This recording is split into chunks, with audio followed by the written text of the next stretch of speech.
اللهم صل وسلم وبارك على سيدنا محمد أفضل الخلق وعلى آله وصحبه أجمعين. ازيكم يا أمارات، عاملين ايه؟ يا رب ان شاء الله كلكم بخير. تعالوا معايا كده. نشوف انا عملت اكلة ايه النهاردة. انا ما كنتش هصور، بس صورت على اخر لحظة والله. حتى انتوا إيه هتعرفوا السبب اللي خلاني اصور. لان انا لقيت الاكلة بسيطة قوي، فقلت مش ضروري ان انا اصورها يعني. بس صورت يعني. حتى انتوا يعني الفيديو ابتدى بان انا حاطه الحله خلاص اوريدي، وحطيت فيها قطع اللحمه وكل حاجه. طبعا انتوا لسه مش عارفين انا هعمل ايه. انا هقول لكم اهو انا هعمل ايه. انا هعمل باميه بلحمه. آه، احلى باميه بلحمه بقى ممكن تاكلوها. انا بعملها بطريقه بسيطه جدا جدا، ما فيهاش ولا افتكاسات ولا تركات ولا اسرار ولا اي حاجه خالص. انا حطيت لو انتي عندك دهنه، يعني الجزار بيقطع لك دهنة مع اللحمة اللي هي لوحدها. يعني ممكن هتجيبيها سيحيها، وحطي بقى سواء بتصلصي ببصلة او تومة. حطي فيها البصلة او التومة واصدمي اللحمة فيها. الدهنة بتدي نكهة حلوة قوي للبامية بلحمة، بتبقى حلوة قوي. بس انا ما كانش عندي للاسف، فحطيت قطعة زبدة صغننة جدا، اللي هو اعرف اصدم فيها اللحمة يعني. حطيت قطعة زبدة صغننة جدا ومعلقة توم صغيرة برضو، وصدمت اللحمة ووطيت النار، يعني وطيت الشعلة خالص. هديتها وسبت اللحمة تتشوح براحتها جدا، خدت حوالي نص ساعة. انا بحب اشوح اللحمة قوي لان انا هعملها في طبيخ، سواء بامية، بسلة، لوبيا، اي بقى نوع من انواع الخضروات، فاصوليا خضراء. فاهمين؟ بحب اسيب اللحمة تتشوح براحتها جدا جدا جدا، وتنزل بقى كل الدهون اللذيذة الجميلة اللي فيها دي، عشان بتخلي الصلصة طعمها بجد تحفة. مش اللي هو بصدمها واقوم جايه منزله الصلصة على طول. لا، بسيبها تتشوح براحتها خالص وتاخد لون. وبهدي النار بقى عشان ما تتحرقش، التومة ما تتحرقش، او اللي بيعمل ببصل برضو ما يتحرقش، واللحمه نفسها كمان ما تتحرقش. انتوا شفتوا اللحمه زي ما انتوا شايفين اهو، هي خدت لون بسيط خالص، لكن ولا اتحرقت ولا غمقت ولا اي حاجه. وحطيت عليها بقى الصلصه. انا بعمل بتوم زي والدة زوجي، ربنا يديها الصحة يا رب ويبارك في عمرها.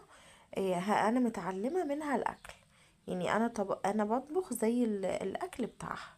بس هي طبعا تتفوقني ما شاء الله عليها، تسلم ايديها وتسلم عينيها يا رب. وربنا يديها الصحة ويبارك في عمرها ويخليها لينا يا رب، وما نتحرمش منها ابدا ولا من دعواتها. انا بعمل الاكل بتاعي زي بتاعها. اكيد في ناس كتير بتعمل البامية ببصل، احنا بنعملها بتوم. آه، بس انا بس سبت اللحمه تتشوح وكويس جدا، وبعدين قمت جايه منزله بقى عصير الطماطم. عصير الطماطم ده معصور وجاهز ومحطوط عندي في الفريزر. وقت ما ببقى عارفه ان انا هعمل بكره طبيخ، بطلعها من بالليل، العلبه زي ما انتوا شايفين تفك وبحط على طول. ده بينجز معايا الوقت والمجهود جدا. وطبعا لو الطماطم مش ما عنديش طماطم او كده، ما بضطرش بقى ان انا انزل عشان اجيبه كده. انا عارفه اوريدي ان انا عندي في الفريزر. الحاجات المتفرزه دي بجد بتنجز الوقت قوي.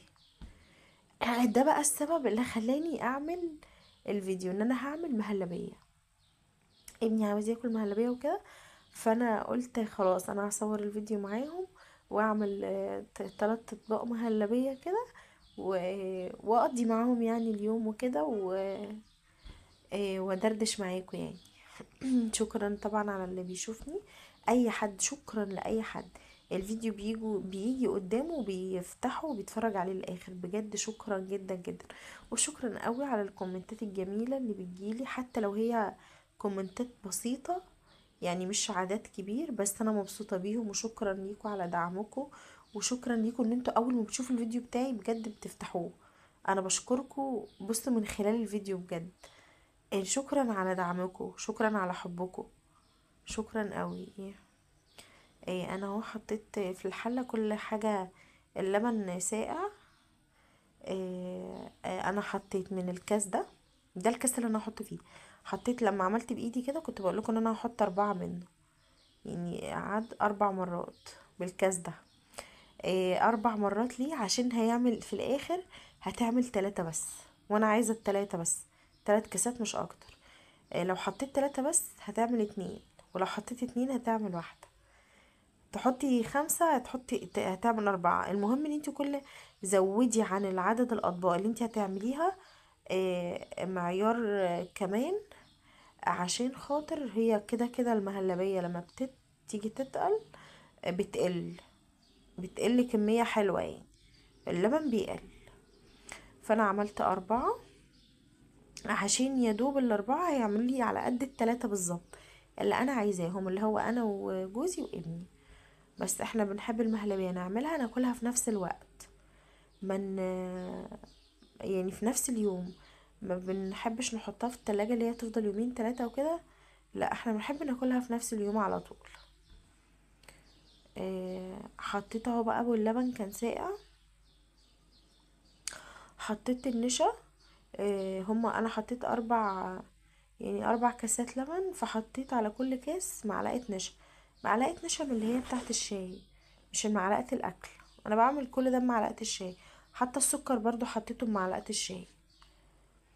بسيبه بقى، يعني بسيبها على النار. انا موطيه النار برضو مش معلياها. وايديا بقى شغاله طبعا عشان المهلبيه ما تكلكعش، ما يبقاش فيها يعني لما تعمل ما تبقاش فيها حتت، بتبقى فيها حتت تخينه كده، مش لطيفه، واحنا مش بنحب كده. فانا بفضل بالمضرب ده ان انا افضل اعملها، يعني طول ما انا واقفه. انا كده كده مش ورايا حاجه، انا خلاص الاكل بتاعي اوريدي خلصته يعني.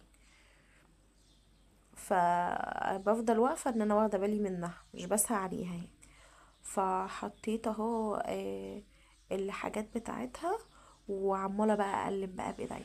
البرطمان اللي ورا ده فيه ايه بقى؟ فيه كريم شانتيه. اللي شاف فيديو الكنافة بتاعي هيعرف ان انا قلت فيه ان انا بحط على المهلبية او الكاستر او الرز بلبن كريم شانتيه. بجد بيودي الحلويات في مكان تاني خالص. حلو قوي بجد. بيخليها كريمية كده وناعمة وتحفة. بيديها طعم كريمي جميل قوي قوي، بيغير طعمها خالص، بيخلي طعمها حلو بجد. دخلوا الكريم شانتيه في الحاجات دي مش هتندموا ابدا بصراحة. انا استنيت بس لحد ما اللبن سخن شوية، وقمت جاية بقى حطاه يعني. افضل اقلب براحتي خالص، وانا برضو موطيه النار مهدياها خالص مش معليه. براحتي يعني، انا كده كده موريش حاجه. وانتوا زي ما انتوا عارفين، زي ما انا قلت برضو قبل كده، ان انا بحب الحاجه تاخد وقتها يعني. فسايباها بقى وسيبها لحد ما السمك اللي انا عاوزاه توصل له. احنا مش بنحب السمك بتاع المهلبيه اللي هو يبقى تقيل وكده وسميك، لا احنا بنحبها تبقى كريميه كده، مش تخينه، مش اللي هو تيجي تاكليها بالمعلقه فوانتي بتقطعي تحسي ان هي خرطه جبنه كده، لا. بنحبها تبقى ناعمه كده. فلما باجي اعملها مش بخليها تبقى سميكه قوي، لا انا بخليها المهلبيه تبقى خفيفه يعني. بنزلها في الكاسات وهي خفيفه، انتوا هتشوفوها دلوقتي. ورا هنا بقى ده الطبق ده فيه الباميه، هي جاهزه طبعا. انا عندي باميه متفرزه يعني. هو اعتقد دلوقتي اصلا مفيش باميه في السوق يعني، فالباميه اللي ورا دي متفرزه وجاهزه. الحاجه طبعا لما بتبقى متفرزه وموجوده عندنا بتنجز وقتنا جدا بصراحه. وبتخليكي تعملي اللي انت عايزاه في اي وقت يعني. الخضار ده في وقت طبعا بيجي في السنه مش بيبقى موجود، فلو انت عايز تاكليه مش تعرفي تاكليه الا بقى لو جبتي من المحل، يعني اللي هي الجاهزة اللي هي بتاعت بسمة والحاجات دي. فاهمين؟ تجيبي كيس خضار جاهز من المحل يعني. بس انا مش برجحه بصراحة، خاصة في البامية. يعني الحاجة الوحيدة اللي انا بجيبها خضار من بره هو الملوخية بس مش اكتر. ده لما تبقاش موجودة بقى فريش يعني. لكن بقى الحاجات التانية كلها بفرزها. هنا خلاص كان المهلبية كانت خلاص جاهزة. السمك اللي انا عايزاه وصلت له اهو، بصوا هي نازلة عاملة ازاي، سايلة، مش اللي هي نازلة سميكة كده، لا بصوا بتصب بسرعة ازاي، ما شاء الله بجد كانت تحفة. ما شاء الله يعني، بألف هنا اللي كل، وبألف هنا يا رب للي هيشوف الفيديو ويبقى عايز يجرب يعني.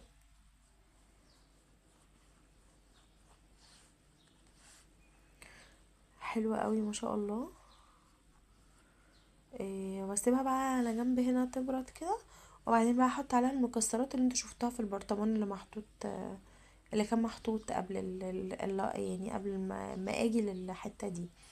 هو انا عاملاه كده مشكل، زبيب وعلى جوز هند ولوز وبندق، مجهزاهم كده في برطمان حشوة كده، اللي هو لما اجي اعمل اي حلويات تبقى جاهزة. لو انا بعمل قطايف، لو انا بعمل مهلبية، لو انا بعمل كاستر، قمر الدين، كنافة، تبقى جاهزة كده، اخد منها على طول. بصوا هنا كانت خلاص الصلصة اوريدي اتصلصت، هي ما خدتش وقت اصلا، لان هي كانت يعني كانت تقيلة. وانا ما ضفتش ملح، انا ما كنتش حطيت ملح. انا كل اللي انا حطيته معلقة شطة مفرومة برضو مجهزة عندي في الفريزر، ونطرة فلفل كده، حاجة بسيطة قوي، عشان الفلفل يعني يدي ريحة حلوة للحمة.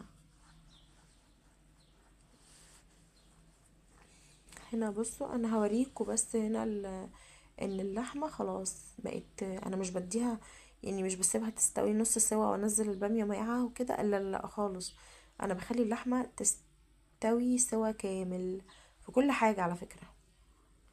اللحمة بالذات بخليها تتسوى سوا كامل، عشان ابقى الحاجة اللي انا هحطها معاها واضيفها متبقاش ليها روح، الخضروات والحاجات دي متبقاش ليها روح، يعني بتعمل اللي هو بتبقى عايزة اللحمة والحاجات دي تبقى جاهزة. اللي هي يعني يا دوب البامية دي مثلا ربع ساعة واطفي عليها، مش تستنى لحد ما اللحمة تستوي، هتعمل طبعا هتتهري في الصلصة.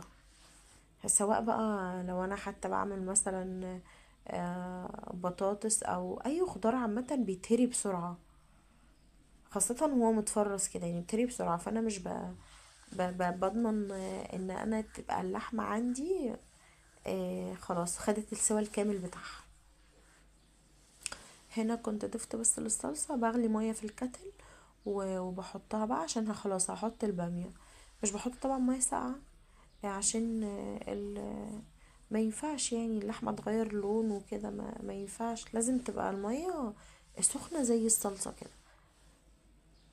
هنا بس كنت زودت بقى الملح، ما حطيتش ملح في الاول اصلا، انا مش بحط ملح في السوا غير لما الحاجة تستوي بعدين ازود لها ملح، لان الملح كل ما بيغلي بيخلي الاكل يحدق جامد، فانا وكمان بيغيب سوا اللحمة وكده، خاصة اللحوم بيغيب السوا بتاعتها. آه، ومش بحط ملح كتير، خدي بالك من الملح الكتير في البامية بالذات، لان البامية حرفيا يعني بتخلي الملح حتى لو انت حاطه شويه صغيرين تحسي ان انت حاطه كتير. هي معرفش بس هي بتحدق قوي لما بتغلي، بتحدق. فانا بحط حاجه بسيطه، انا حطيت على الكميه دي معلقه مش كامله، دي معلقه شاي، معلقه توابل، من اللي هي المعلقة الصغننة خالص، حطيت يعتبر التلات ارباع المعلقة كده، مش المعلقة مش كاملة ولا مليانة، معلقة بسيطة كده. بضمن بس ان هي ما تبقاش حادقة، لو انا احتجت بقى ملح بعد يعني ما اخلص وكده، لو انا دقتها ولقيتها محتاجة ملح ازود ملح عادي، لكن ما بحبش الملح يبقى فيها كتير عشان كل ما بتغلي بتحدقها اكتر. قلت بقى لما اخلي بتنجان، احنا بنحب البتنجان المخلل مع البامية، بيبقى جميل ولذيذ، احنا مش بنعمله غير مع البامية اصلا، البتنجان مش بنعمله غير مع البامية، احنا ملناش في المخللات قد كده. فقلت لجوزي يا رب ربنا يبارك له ان هو يجيب لي اعمل يعني مع الاكله وكده بتنجان مخلل. ده كان قبل الفطار بحاجه خلاص بسيطه، كان بنص ساعه. كانت الساعه 5:30 هنا بقى دلوقتي. آه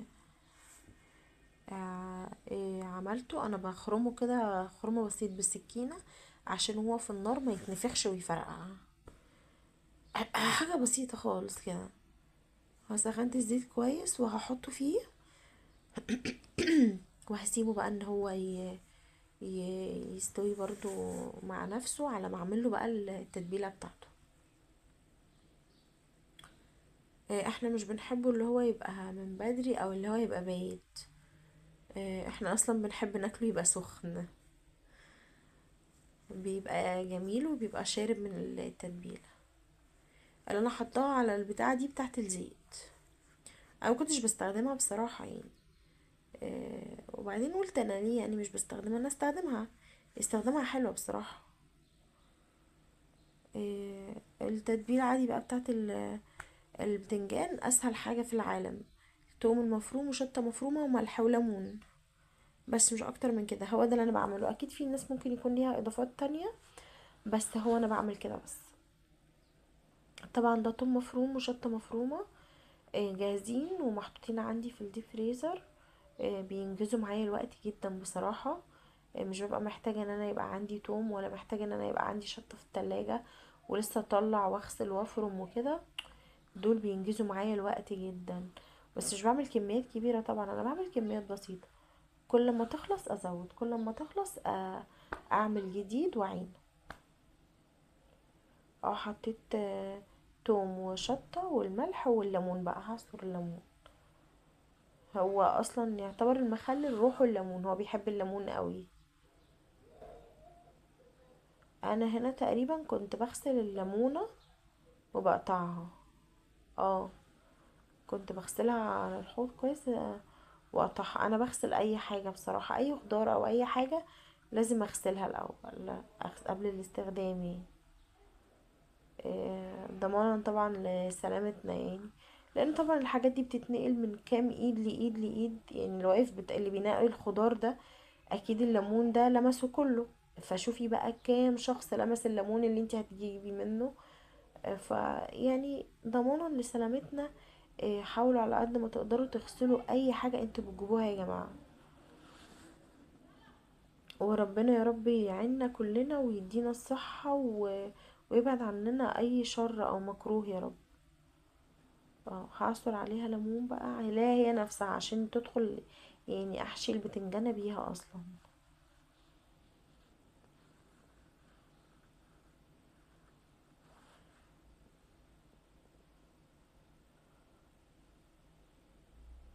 حاجات بسيطة جدا يعني. دول بص مبتدئين البنات اللي قاعدة لسه ما اتجوزتش يعني، صغننة في السن، صغيرة لسه، تقدر تعمل اللي انا بقوله ده بكل سهولة والله. ما فيهوش حاجة صعبة نهائي. يعني المبتدئ يعرف يعمل الحاجات اللي انا بعملها دي. الدنيا سهلة وبسيطة قوي، وما البنات ما تقلقش يعني تتعقد عشان الطبيخ وكده. لا والله ده الموضوع سهل وبسيط خالص. وبعدين مع الوقت بقى يعني مع الوقت وانت بتتعلمي وكده بتبصي تلاقي نفسك الحاجة بقت سهلة وبسيطة، بتعمليها اسرع وبتعمليها احسن. وهتلاقي نفسك بتبتكري حاجات مع نفسك خالص وعايزة تعملي اكلات جديدة وكده. انا هنا كنت بقلب البتنجان الناحية التانية. انا بصوا النار سايباها يعني واطية، مش معلياها. هقلبه بس حاجة بسيطة خالص وخلاص بقى، وهطلع على طول واركنه في جنب بقى. اهو انا رجعت اصلا عشان اطلعه. كان خد حاجة بسيطة خالص، هو ما بياخدش سوا اصلا يعني. ده حاجة بسيطة جدا. هصفيه كويس من الزيت. انا عدوة الزيوت في اي حاجة. وجوزي يعني جوزي هو اللي خلاني عدوة كده بصراحة. لانه هو ما بيحبش كده ابدا، إنه لازم الحاجة تبقى متصفية كويس. وده كويس على فكرة برضو عشان صحتنا يعني. مش غلط ابدا، ولا حاجة وحشة يعني، بالعكس. انا هحطه في العلبة دي. عشان العلبة دي لها غطا كده هقفل عليها. وبعصر عليها ليمونة، وبسيبه مع نفسه شوية كده اللي هو يطرى عشان ما يبقاش ناشف، وبعدين ان انا اقدر امسكه اعرف ان انا احشي. هعصر عليه الليمونة دي واغطيه بالغطا اللي ورا الابيض ده، واسيبه بقى مع نفسه. حاجة بسيطة يعني، اللي هو اما اجي امسكه اقدر ان انا امسكه واحشي.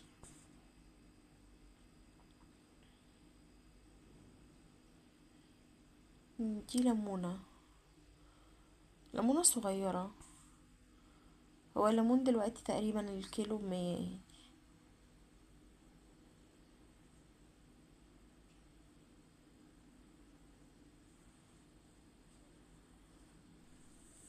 انا هنا انا هنا كنت عامل عصير جوافة، قلت اعمل لهم عصير جوافة فريش كده يشربوه، يعني عصير جديد بدل المانجا. انا عملت مانجا كتير قوي في رمضان ده، لان هي اللي متفرزة عندي يعني. اغسلها كويس برضو، واقطعها بقى في البولة دي، واروح بقى ان انا اضربها في الخلاط. انا طبعا بتاكد كويس قوي من الجوافه من جواها يعني، مش انتوا عارفين الجوافه بالذات بيبقى جواها دود. لو انتوا عارفين هي بالذات الجوافه خاصه يعني، فبخاف منها بصراحه، بقلق منها جدا. فببص كويس جواها بقى، انا بقطعها نصين، كلها قطعتها نصين عشان اتاكد ان هي ما فيهاش حاجه يعني. بس الحمد لله هي كانت نضيفه وزي الفل، ما فيهاش اي حاجه. هي تقريبا الوقت ده مش وقتها، هي موجودة اصلا، وحتى دول ناشفين قوي يعني، حجر بصراحة. عشان بقى معرفش، عشان خلاص ما ده ما عادش وقتها ولا ايه، بس هي كانت ناشفة جدا يعني. اضربها بقى، انا ضربتها بشوية لبن على مية ميكس كده، لبن ومية. انا بحبها تبقى ملمعين، بس عادي خالص بمية، ده ما برضه بتبقى زي الفل، يبقى طعمها زي الفل يعني. ما عندكيش لبن اعملي بمية وهتبقى تحفة برضه، ما تعقديش نفسك خالص. دول كان شوية لبن اصلا فاضلين، فقلت بقى يعني اعزز الطعم بتاعها، يعني اعزز طعم الجوافة بشوية اللبن دول. يعني انا خدت الشفشة بتاع الخلاط عشان اروح اجيب مية، ازود مية بقى. احط بقى واحدة واحدة، واحط السكر برضو، واضربه بقى، واسيبه يسقع حاجة بسيطة يعني. ملحقش يدخل التلاجة كتير لان خلاص كان فاضل تقريبا هنا ربع ساعة خلاص، ما كانش فيه وقت يعني.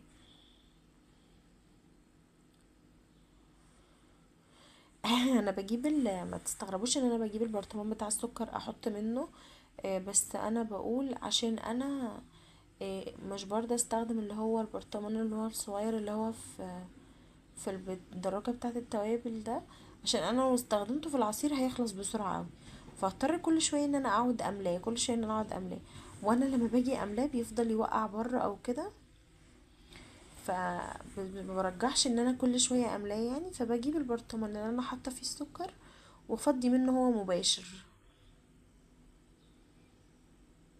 انا ضربتها هنا كويس بقى، كنت بضربها كويس عشان ما بقاش فيها القطع الصغيرة، عشان في فاكهة كده لما باجي اضربها بيتبقى فيها قطع صغيرة هنا، فانا كنت عايزاها، لا انا كنت عايزاها تنضرب تماما ما يبقاش فيها اي قطع.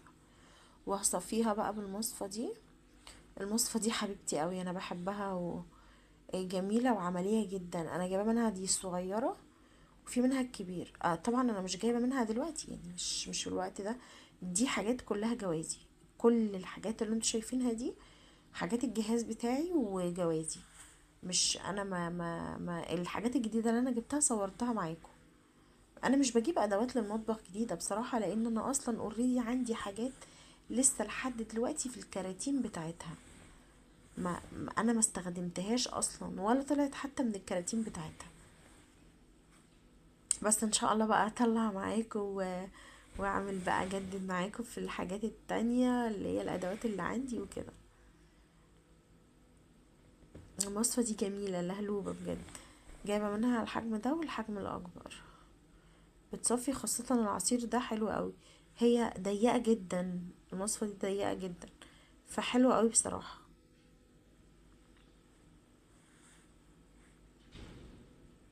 هفضيه بقى في الشفشق ده وهحطه بقى في باب التلاجة. هو ملحقش يسقع بصراحة، بس الجو حلو يعني، احنا مش في الحر، فمش بنبقى محتاجين ان العصير يبقى متلج قوي. ولو في حد بيحبه تلج وسموزي كده عادي. التلاجة من التلاجة، التلج من التلاجة، وحطي في الخلاط واضربيه العصير بتاعك، برضه يبقى زي الفل. انا هنا هحشي البتنجان بقى. هو خلاص كان برد بقى. اه، كان اللي هو بصي اقدر دلوقتي ان انا امسكه وافتحه كده وان انا احشيه، لكن اول ما طلع كان سخن قوي. وبصوا هنا، بصوا طري ازاي بقى.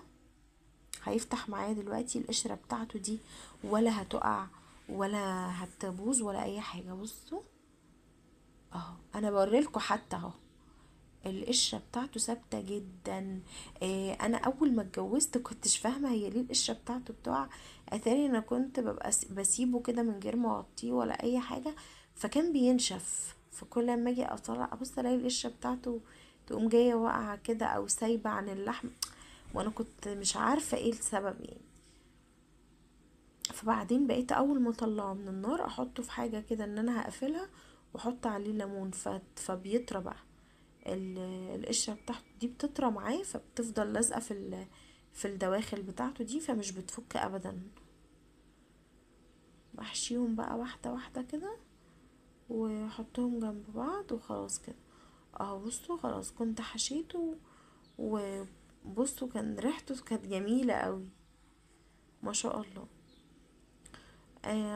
انا هنا هحط المكسرات اللي انا قلتلكوا عليها، اللي انا عاملاهم مع بعض كده، بحيث لو احتجتها في اي وقت على طول استخدمها على طول. انا هعمل بس كاسين. التالت ده انا مش هحط عليه عشان انا جوزي ما بيحبش المكسرات عليه، يعني ممكن ياكل المكسرات لوحدها كده، ما بيحبهاش في حاجة، مش بيحبها اضافة لحاجة. فطبعا انا حطيت على اتنين بس، والتالت سبته طبعا عشان رغبته. وبجد كان طعمها تحفة تحفة تحفة، ما شاء الله. ما شاء الله، بألف هنا اللي كل، وبألف هنا للي هيجرب وياكل. بصوا خلاص كان هنا المغرب أذن. فأنا كنت خلاص بقى ما كانش فاضل حاجة غير ان انا احط البامية بقى. وهنا هو الحلويات، المهلبية. وهناك انا كنت عاملة جوافة، وعاملة صوبيا، وعرق سوس، وقمر الدين، وطبعا الخشاف يعني. والبتنجان اهو. وخلاص بقى بصوا انا حطيت، بصوا البامية نازلة، البامية واحدة بوحدتها، الواحدة بوحدتها سليمة، ما اتعملتش، ما اتهرتش في الطبيخ ولا اي حاجة خالص، نازلة ما شاء الله زي الفل، عشان انا ما سبتش النار عليها. انا خلاص يومي كده خلص. الفيديو بتاعي كده خلص، استنوني ان شاء الله فيديو جديد. ما تنسوش تفعلوا زر الجرس وتعملوا سبسكرايب.